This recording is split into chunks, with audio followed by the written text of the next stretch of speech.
इस वीडियो में हम जानेंगे कि जब महारथी कर्ण का वध हो जाता है और यह समाचार भगवान श्री कृष्ण और अर्जुन युधिष्ठिर को देते हैं, तब स्वयं युधिष्ठिर महारथी कर्ण को मरा हुआ देखने रणभूमि में आते हैं और कहते हैं कि सौभाग्य से ही हमारी जीत हुई है, अहो भाग्य कि हम विजयी हुए हैं। और युधिष्ठिर कर्ण की क्या प्रशंसा करते हैं, यह जानने के लिए आप हमारा वीडियो पूरा देखिएगा।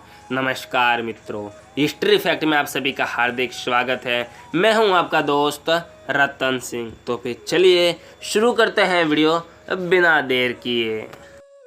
संजय कहते हैं, राजन, महात्मा श्री कृष्ण ने जब युधिष्ठिर को कर्ण के वध के बारे में बताया तो यह सुनकर धर्मपुत्र युधिष्ठिर का चित्त प्रसन्न हो गया। उन्होंने भगवान श्री कृष्ण से वार्तालाप आरंभ किया।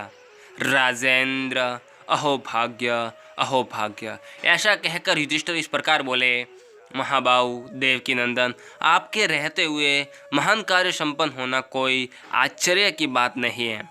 आप जैसे सारथी होते ही पार्थ ने प्रयत्नपूर्वक उसका वध किया है। महाबाहु, आपकी बुद्धि के प्रसाद से ऐसा होना आश्चर्य नहीं है।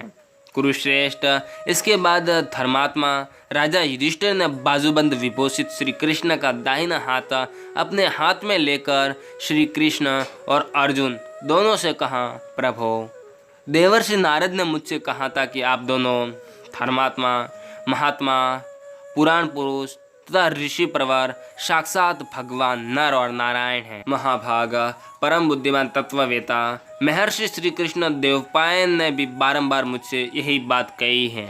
श्री कृष्ण, आपके प्रसाद से ही ये पांडुपुत्र धनंजय सदा सामने रहकर युद्ध में शत्रुओं पर विजयी हुए हैं और कभी युद्ध से मुंह नहीं मोड़ सके हैं।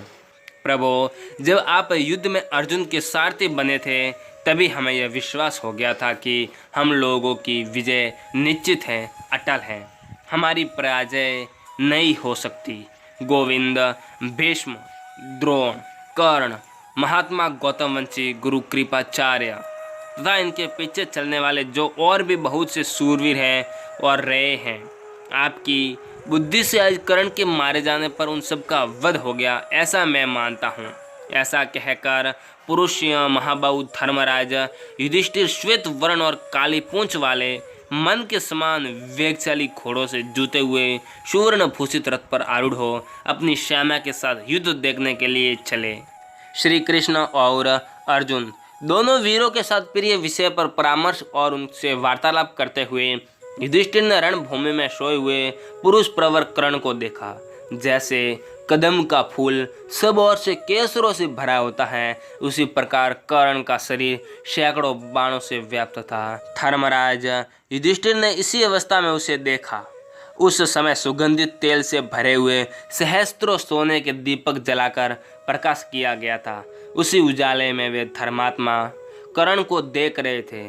उसका कवच छिन्न भिन्न हो गया था और सारा शरीर बाणों से विदीर्ण हो चुका था। उस अवस्था में पुत्र सहित मरे हुए कर्ण को देखकर बारंबार उसका निरीक्षण करके राजा युधिष्ठिर को इस बात पर पूरा विश्वास हुआ कि महारथी कर्ण मारा गया। फिर वे पुरुष सिंह श्री कृष्ण और अर्जुन दोनों की भूरी भूरी प्रशंसा करने लगे।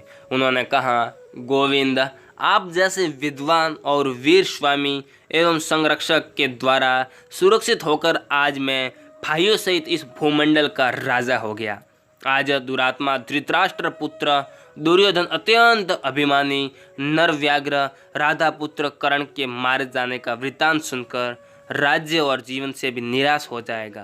पुरुषोत्तम, आपकी कृपा से रणभूमि में राधा पुत्र कर्ण के मारे जाने पर हम सब लोग कृतार्थ हो गए।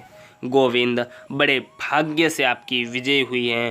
भाग्य से ही हमारा शत्रु कर्ण आज मार गिराया गया है और सौभाग्य से ही गांडीवधारी पांडुनंदन अर्जुन विजयी हुए हैं। महाबाहु, अत्यंत दुखी होकर हम लोगों ने जागते हुए 13 वर्ष व्यतीत किए हैं।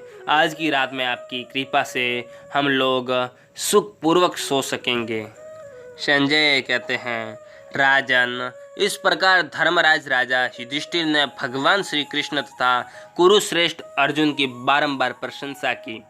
पुत्र सहित कर्ण को अर्जुन के बाणों से मारा गया देख राजा युधिष्ठिर ने अपना नया जन्म हुआ सा माना। महाराज उस समय हर्ष में भरे हुए पांडव पक्ष के महारथी कुंती पुत्र युधिष्ठिर से मिलकर उनका हर्ष बढ़ाने लगे।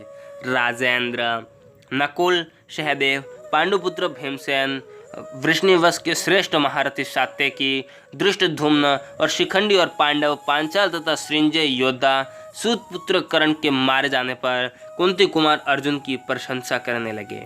वे विजय से उल्लसित हो रहे थे। उनका लक्ष्य सिद्ध हो गया था। वे युद्ध कुशल महारथी योद्धा धर्मात्मा राजा युधिष्ठिर को बधाई देकर स्तुति युक्त वचनों द्वारा शत्रु संतापी श्री कृष्ण और अर्जुन की प्रशंसा करते हुए बड़ी प्रसन्नता के साथ अपने शिविर को गए।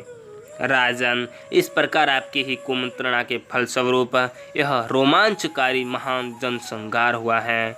अब आप किस लिए बारंबार शोक करते हैं? आज की वीडियो में इतना ही। अगर आपको वीडियो पसंद आया हो तो लाइक, शेयर और कमेंट ज़रूर कीजिएगा। और अभी तक आपने हमारे चैनल को सब्सक्राइब नहीं किया तो सब्सक्राइब कर ले और पास में बेल आइकन को भी दबा दे ताकि आने वाले वीडियो की नोटिफिकेशन आपके पास सबसे पहले पहुंच जाए।